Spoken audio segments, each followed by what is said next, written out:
Hello बच्चों, let's read the question. The question says a light wave can travel option A in vacuum, option B in vacuum only, option C in material medium, option D in material medium only. So question में बोला कि एक light wave है जो travel कर सकती है, हमें इन गिवन ऑप्शन में से चेक करके बताना है. तो सॉल्व करते हैं इस प्रॉब्लम को. पहले नोट डाउन करते हैं हम की पॉइंट. तो हमारा की पॉइंट यहाँ पर क्या होगा कि जो हमारी लाइट वेव होती है वो इलेक्ट्रोमैग्नेटिक वेव होती है, ठीक है. और इलेक्ट्रोमैग्नेटिक वेव की जो प्रॉपर्टी होती है उसके अकॉर्डिंग कि इलेक्ट्रोमैग्नेटिक वेव को ट्रेवल करने के लिए किसी मीडियम की ज़रूरत नहीं होती है. मतलब वो वैक्यूम में भी ट्रेवल कर सकता है, ठीक, और वो किसी मीडियम में भी ट्रेवल कर सकता है. बट जो उसकी स्पीड होगी वो डिपेंड करेगी मटेरियल की डेंसिटी पर, ठीक है. तो हमारा की पॉइंट क्या हो गया कि light wave is a electromagnetic wave. Light wave is a light wave is an electromagnetic wave. Electromagnetic wave मतलब EM wave is an EM wave, ठीक है.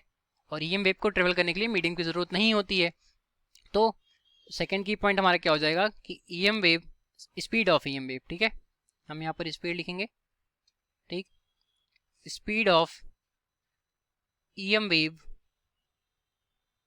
Varies with medium, varies with medium density, ठीक है.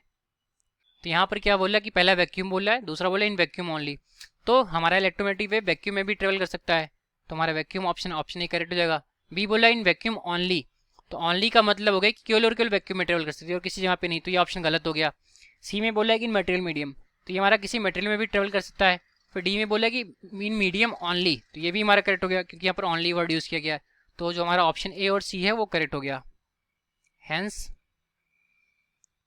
Option A and C are correct. Okay, तो हमारे ये हो गए इस क्वेश्चन के करेक्ट सोल्यूशन. इसके अकॉर्डिंग हमने क्या देखा कि ऑप्शन ए और ऑप्शन सी हमारा करेक्ट है. So I hope you understood it well. All the best. Thank you.